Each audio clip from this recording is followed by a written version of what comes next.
excited to be here. How about you? Yeah. We love you guys. We love you too.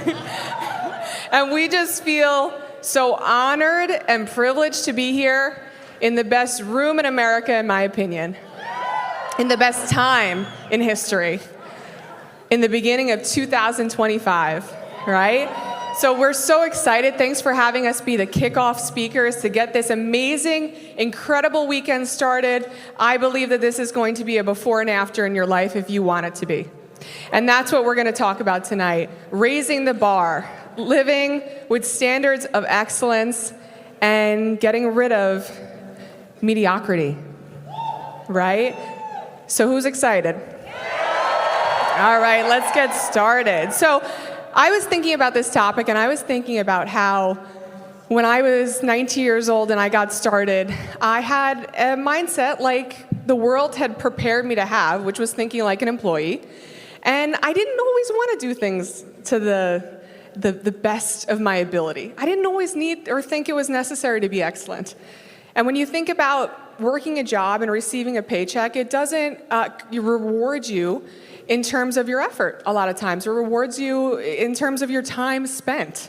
And I remember changing my mindset, getting around other entrepreneurs in this business and getting around a weekend like this, which absolutely always changed my life. And I remember thinking like, I want to be excellent. I want to be different. I want to be the 1%. I want to make a difference in the world. And if I'm going to make a difference, I need to do things that are different. If I want to have a different life, I need to make decisions that are different. I remember I used to go to my job, and when you start getting around a community like this, you start to notice how different other people are who aren't dreamers necessarily, who aren't pursuing something.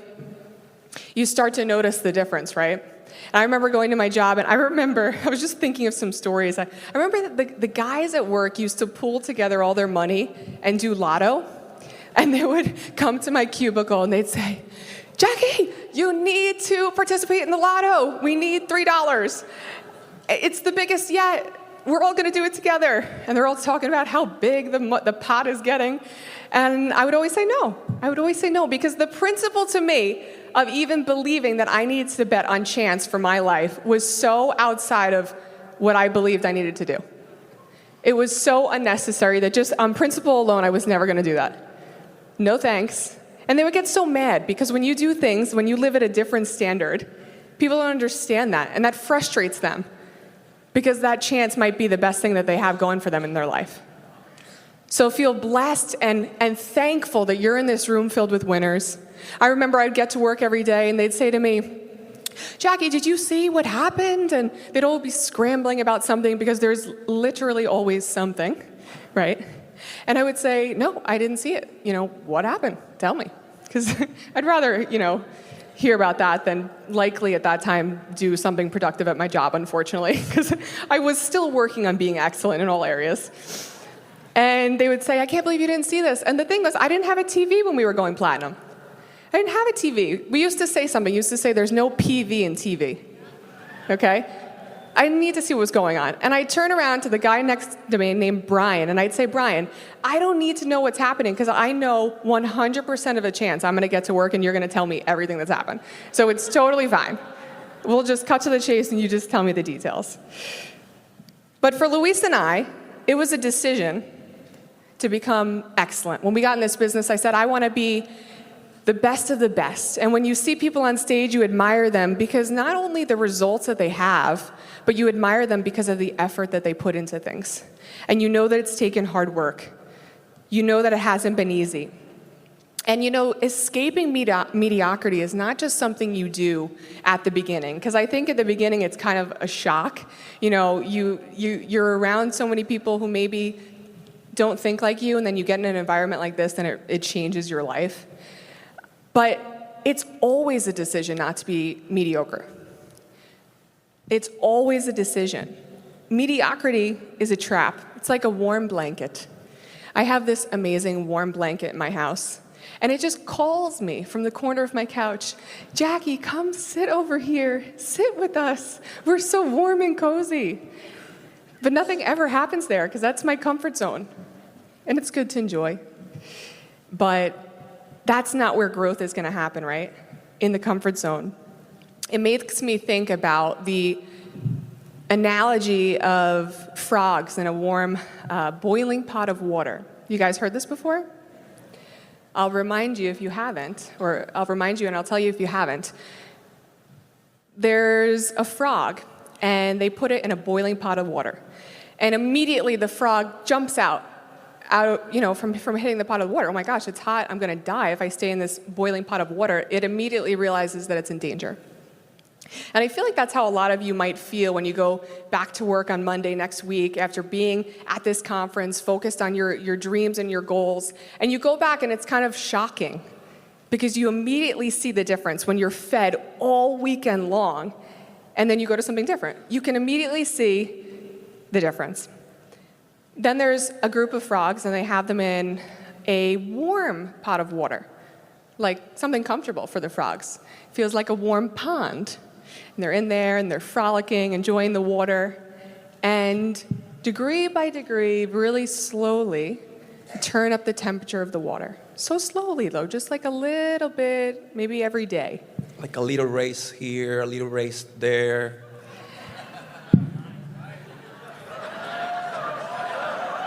And then it gets so hot, but the frogs never realize that the water eventually boils and they die. But it was such a gradual process that they didn't realize what was happening to them. That's what this weekend could be for you, a wake up. Have you been living below your standard? Maybe you have a lower standard. Maybe you're going to realize this weekend that you need to elevate your standard. I think one of the biggest ways that we start to evaluate how we think is we listen to the voice that's in our head.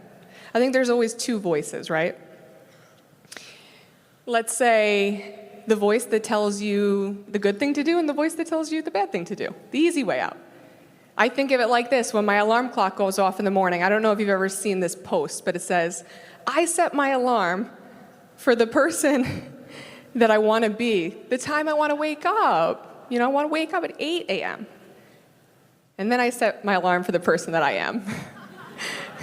And a lot of times that's the time that we wake up. It's in little decisions like that. We always have those decisions. Do we return the shopping cart or do we let it go? Do we leave it there? Do we read at night because we know that's what it takes to get to the next level? Or do we just go to bed? We'll do it tomorrow. People see heroes that are excellent, but what you need to understand that it's only been a daily discipline to make that decision in the right direction.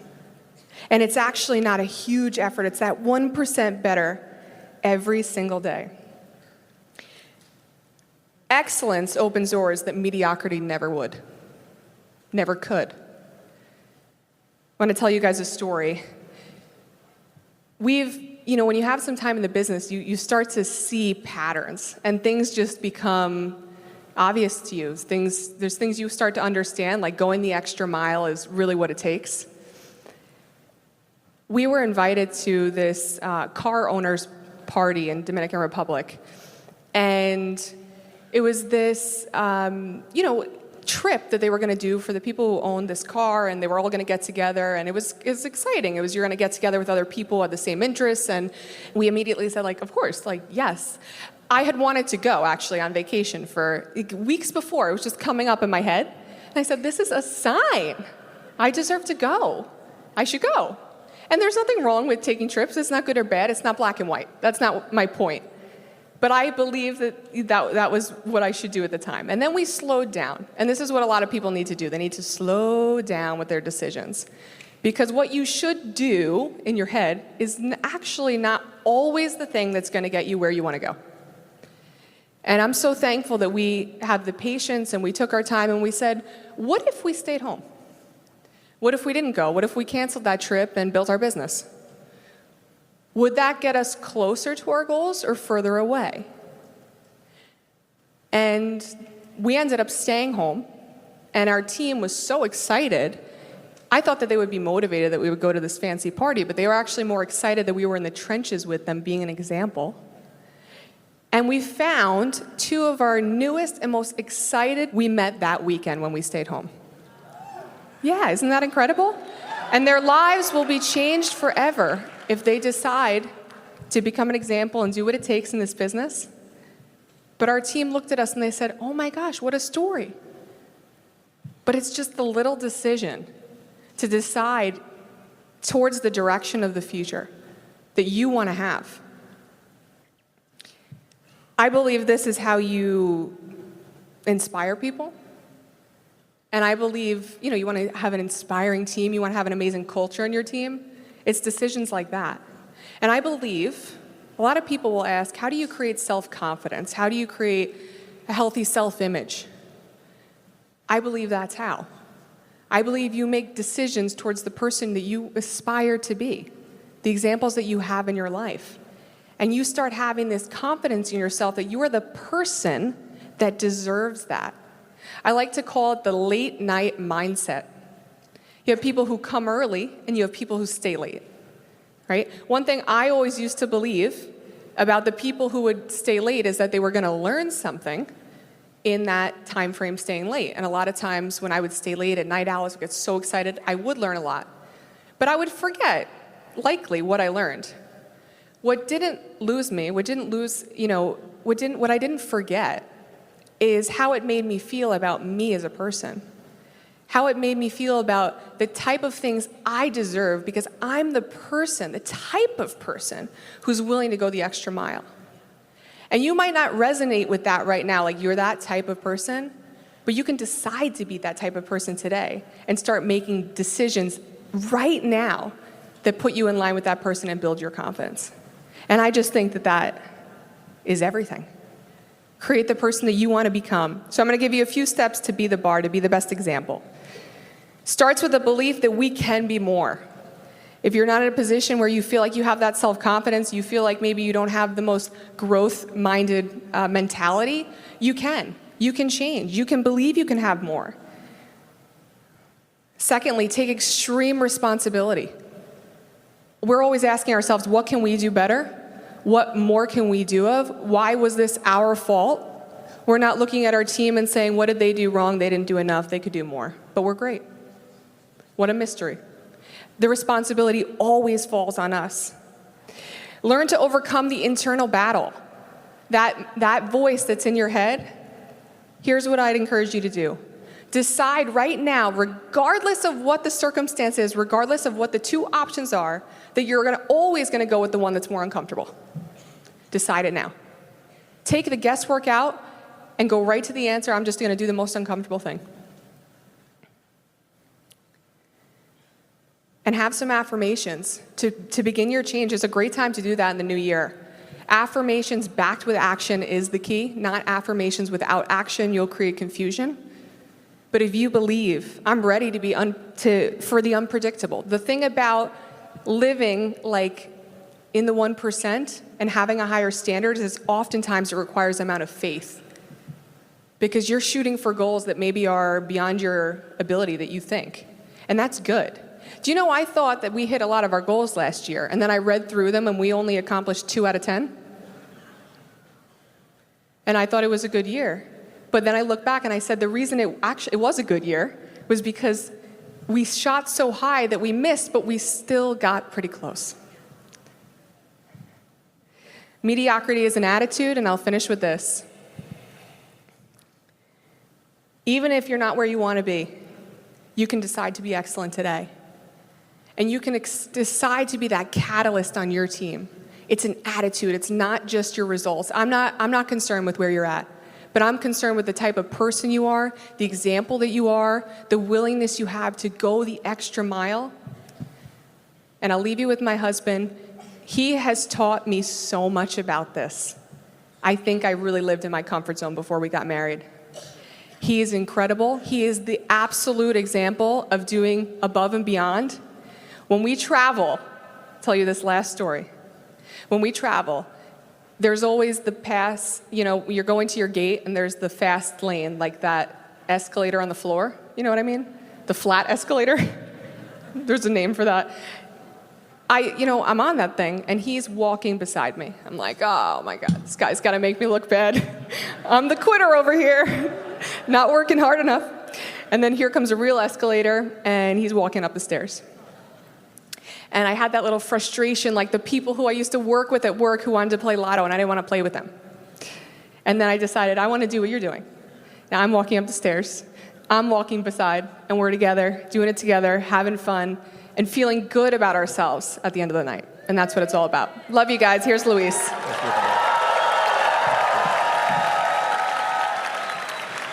Be the bar. That's a good name, right? Yeah. Be the bar.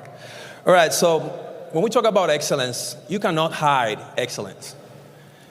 Like, you can hide mediocrity. It's like when somebody knows that they have to lose some pounds here and there, he's using a big shirt. But when you know that a guy is fit, even though when he's wearing a big shirt, you know something is in there. You cannot hide your structure. You cannot hide your peace. You cannot hide your mindset. You cannot hide those things. And that's why I believe excellence is something that you can catch by hanging around excellent people. The same way you can catch mediocrity by hanging around the wrong people, you can catch excellence by hanging around the right people, because excellent people have such a high standard that make you feel uncomfortable. If you're going to the gym with Ronnie Coleman, bro, you're getting on those bars. If you're going to bat with Juan Soto, you're swinging that bat. If you're going to be in business with Tony Papalardo, you're never going to forget the opportunity you miss. It will depend who you're hanging around with, that your life will be molded. And when you say be the bar, is you need to be the mold in your organization. I want my guys to see me not being scared of me, but in admiration and respect of the thing I have become and the thing I have achieved. When they saw me at the beginning, when I started my business, I was drinking, I was smoking, and there's nothing wrong with that. But I understood there were people in my organization that will never make the big commitment seeing a mediocrity Luis. One of my best friends, my friend Oscar Grignan, he was living in Norway. Norway is one of the countries with the best Gini index, the Human Development Index. So Oscar was a very developed country, Norway, in Europe, North Europe. And I called Oscar. I told Oscar, I found the opportunity that's going to change our life. Oscar took a trip back to a third world country called Dominican Republic and went platinum with us.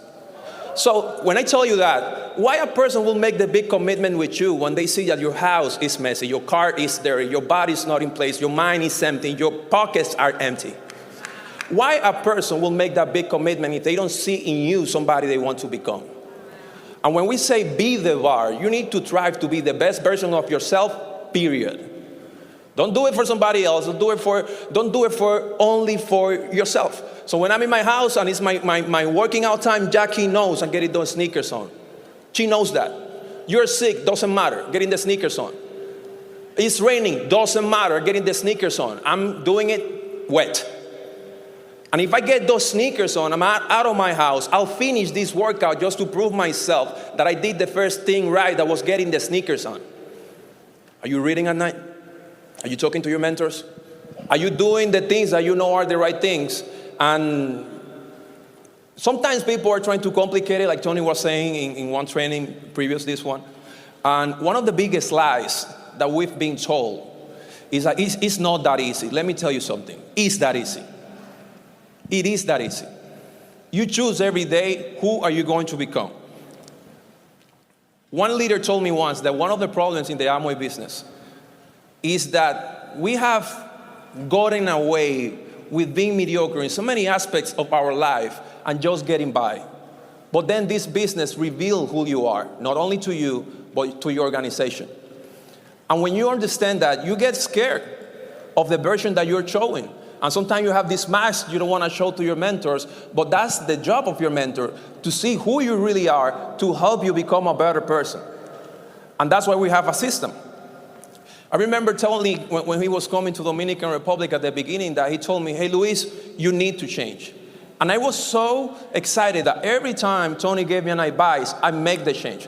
But when people see that you're double-minded in your business, they're asking themselves, is this person going to be 100% in for the next couple of years? This is the person I'm deciding to follow, going platinum.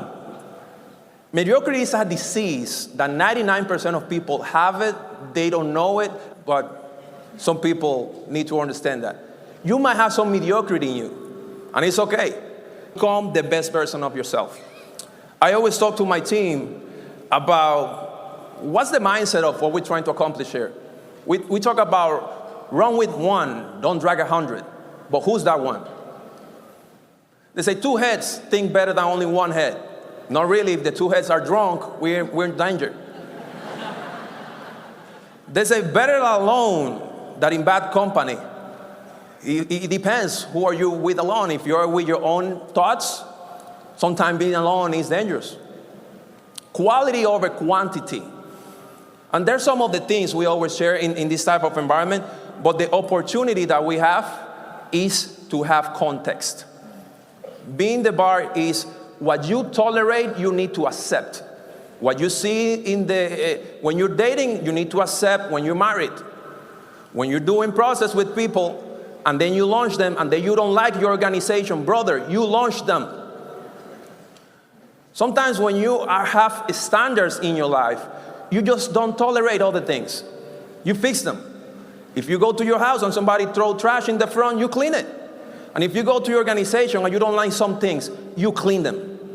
It's your job to create the environment. It's your job to create the culture. It's your job to create the atmosphere of your organization. There's not one culture that have been created by accident. It's our responsibility.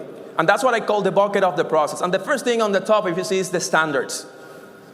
Winners like standards. And you need to ask this to yourself. Dennis Rodman, Michael Jordan. Great players, same team. Which one you want to be? Great players. But do you think the standard that Michael Jordan had for himself was the same standard that Dennis Rodman had for himself? Dennis Rodman said once in one interview that he doesn't want to be a leader. Say, brother, big problem. When you become a leader, you lose privileges and you earn responsibilities. You are a leader even if you don't want to be a leader, if you are part of this organization. People see you as an extension of this room. So everywhere people see a member of this organization, they need to see a person that they respect, that they admire, because they want to be part of whatever you're part of. So you are part of this organization. When people see my guys around, I want people to say, wow, this is a member of Luis Moreta organization. When some of my guys go to the Amway Center, people that do the same Amway business, make fun of them and tell them, this is the organization that make people read books. And they think they're making fun of my guys because they read books. Say, if that's the punchline in their jokes, I think they're a little bit confused. Luis, are you scared of educating people, letting them go? Absolutely not. I'm scared of having people not educating and staying in the organization. I'd rather let them go. So that's the standard. That's the first step in the bucket. You need to have a high standard. High standard attracts and breeds winners. Low standard, let losers get in.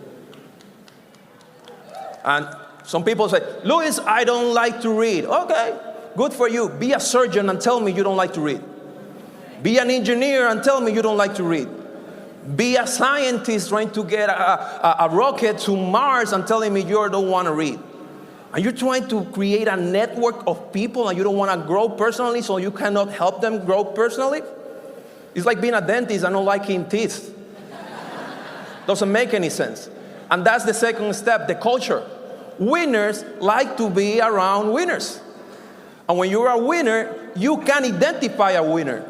When I see a guy that's fit, I know what you did, Brandon Woods. I know what you do. I know how you have those arms. I know how you have those abs. I know what you have to do every single day, how you have to eat to have that body, earn that body. And when I see that you respect yourself, I respect you. And now it's mutual. And it becomes a culture. When I see a guy in my organization going eagle, I know what you did. You did 10 processes a month for 6 to 12 months. You were making connections a day. You did 30 connections in 1 month. You did 10 processes in 1 month. You launched 1 or 2 people every month for the last 6 to 12 months. Good for you. And culture is when people think the same. Don't let the wrong people into the boat. The third one is contribution. When winners are together with other winners, they only talk about winning. When you're hanging with people that are used to losing, the topic of conversation is other.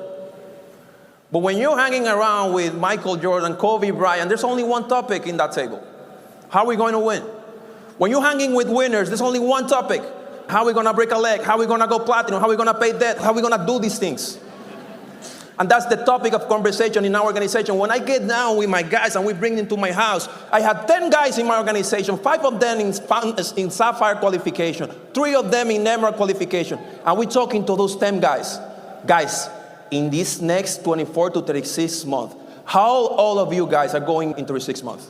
And we resonate. And we talk the same language. They know what the standard is. The culture is conducive to growth because we talk the same language. But if you're hanging around losers, don't feel bad when you're losing. Find the only winner in your life and make him your friend. Call him. I want to be your friend. I'm 54 downline of you. I cannot get a hold of you. What do I need to do to earn your time? And he will tell you, go double legal and then call me. And I have guys like that in my organization. That I told him, go double legal and then call me. 6 months later, he called me. But I have told the same thing to thousands of people, and maybe 10 have done it. I cannot change the world with thousands, but I can change the world with those 10 leaders. So my time is for those 10 leaders. And that's the standard. You want to come to my house and pet my little dog? Yeah, get 20 legs. You're a great person. My time, conditional. My love, unconditional. I love you either way. You do this thing or you don't do it, I will love you either way. But my time is getting tighter, tighter, and tighter. And that's what the culture we have created. Some organizations have a culture of attendance. And they love you if you come. Nice to see you. And this person you have been lost for 2 years. And he comes 2 years later. And he comes to the meeting. And you have the guts to tell him, good to see you. I will tell him, where were you? Why did you leave your friends behind? Friends don't quit on friends. This is not a transaction, this is a relationship. Never again jump out of the boat when you are driving the boat. And that's the standard. Never again quit on me. And that's how I roll. I love my people, but I need to be a figure of influence so they can trust the advice I'm giving them. Some of us don't have any advice. Some of us, no shoes in the house, and then somebody comes with you in your house and you're scared of telling them, hey bro, no shoes in the house. That's the standard. Imagine your organization. What are those little things that you're letting go? And those little things compounds like a compound effect. And by the time you have a meeting, no ties, no suits, nobody reading books, and people are here, just tell me, what is this all about? Where do you lose your standard? When you allow the first thing to go by. Then, fourth one, after contribution, we have a system of control of quality. I am mad with my systems of control. I have a spreadsheet everywhere. I need to know how many clients we make, how many connections we make, how many meetings we made, how many launches we had, how many apprentices are launching to elites every year. I'm mad with my numbers. 1 year, you come to every meeting. I help you with books. You have access to a system. You learn during a year. You had my time. And when it was the time for you to pay for your graduation, you're telling me it's too expensive?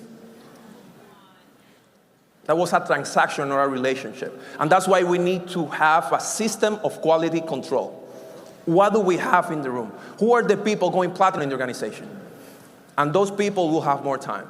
And that's the last part of the bucket, relationship. That's where we lose the vast majority of the people. The leader don't get to the position of create relationship before the problem happens. The mentor should show up before the problem happens. So where is the mentor giving their time? Where his time is required. Tony always taught me that. He told me, is your time required in this place? Is your time required in this point? So think in your organization, who are those key people of influence that you need to create a relationship with. I have a list. And when these guys see that they are on the list, they get excited. Why? Because they're getting personal time with Luis and Jackie. What is personal time? It's not mental time. Now it's physical time. We're sitting down together. We're going to talk about your budget. We're going to talk about your family. And we're going to create a real relationship now. It doesn't matter when you are in your organization. I just need to see you wanting this thing, willing to have your habits right, having a proper mindset, and willing to grow. I'm coming to this meeting with gasoline to the fire. That's my job. We're bringing the vision, but that's the gap. Relationships. Never allow your team to grow by accident.